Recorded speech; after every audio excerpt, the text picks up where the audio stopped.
we finished the rippling, and this is all we have for seed pods. We have our rippled flat straw, the green straw, and it's very green today.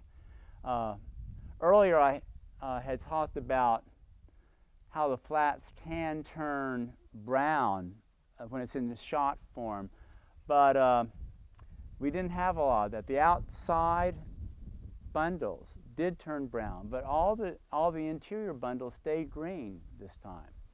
So this green flats is going to end up retting, and we're going to, our next series of videos will actually show both dew retting and water or pond retting. But what we're doing now is we're going to be threshing the seed pods, and this is just what we have left over from the rippling. The first thing you want to do is to remove all of these stray bits of straw, because they're not going to be any good. You want to get down to the pods. Now the flats pod, this is what we're going to be rippling. The flats pods have about 10 chambers in them, and each chamber theoretically can have a seed, a viable seed. However, in our experience, what we find is that maybe 3, 4, 5 seeds are viable, and the rest simply don't form. I'll take a couple of these seed pods and demonstrate the threshing on a very basic level. Notice that the pods are still rather soft, perhaps not as firm as we would like. What I'm doing now is simply crushing them with my fingers.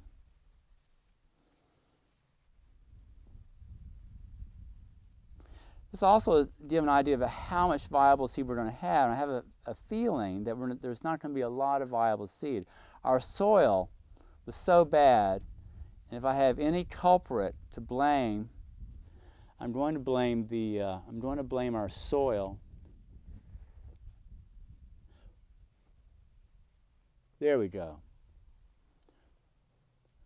Now, this flat seed is very light brown, almost a tan in color.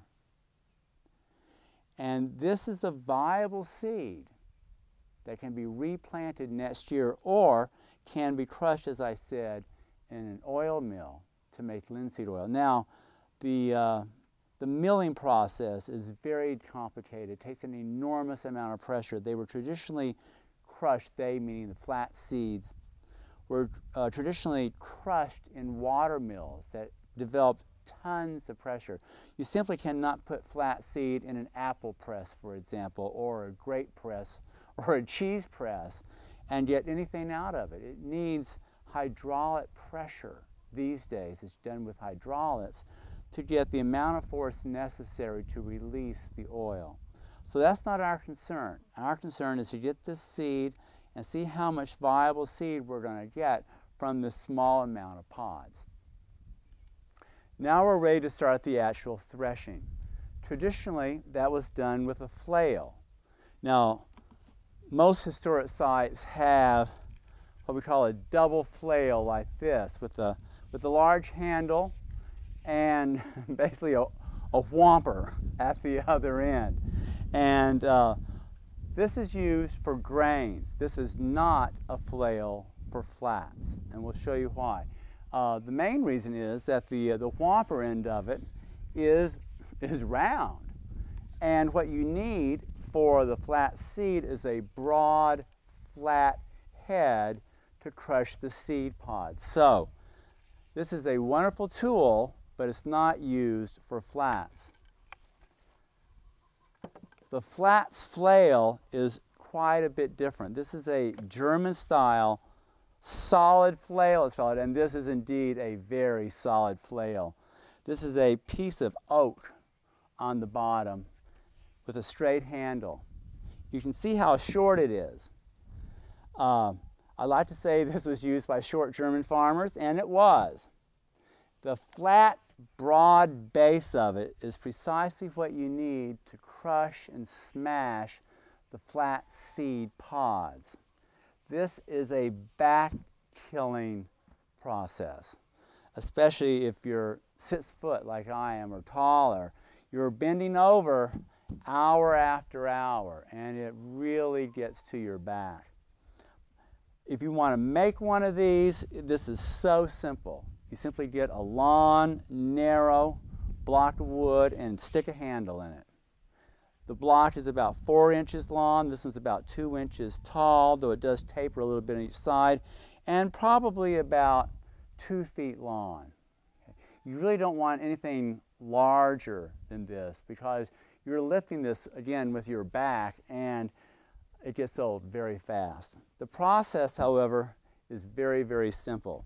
You bend over, you lift up the flail, and you crush it. Now, I'm doing this on actually a piece of like plywood. You need a very flat surface. You can do it on the threshing floor of a barn.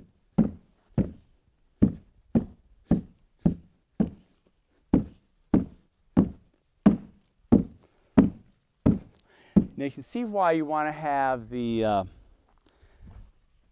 pods as dry as possible so they will fall apart into small bits of chaff. The seed is not damaged by this.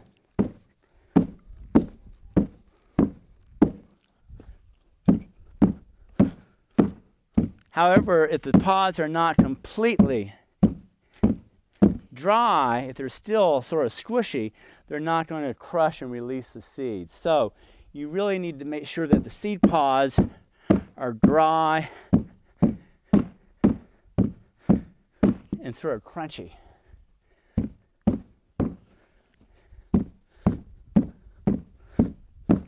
Now, from an acre of flax, you're going to get bushels of pods. This is going to be a process that you will end up regretting at the end of a long day. If you can have some help with this, all the better. You're going to be looking for modern substitutes for this. If you have a small plot, say you're growing a pound of seed and you only have like a 10 by 10 foot square, you will have so few seed pods you can actually use a wooden rolling pin to crush them with.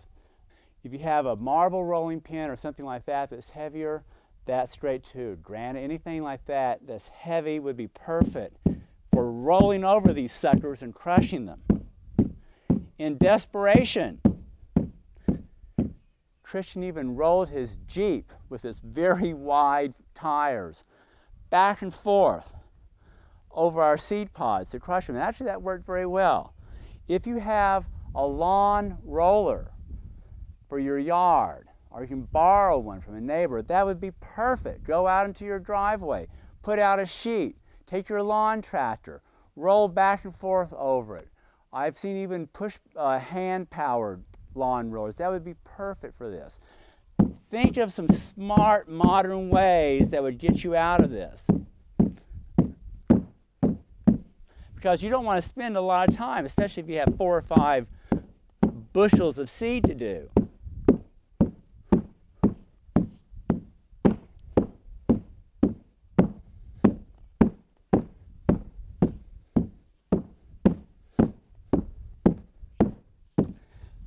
So that's the threshing. And now we're going to winnow the seed. The winnowing is going to separate the seed from the chaff.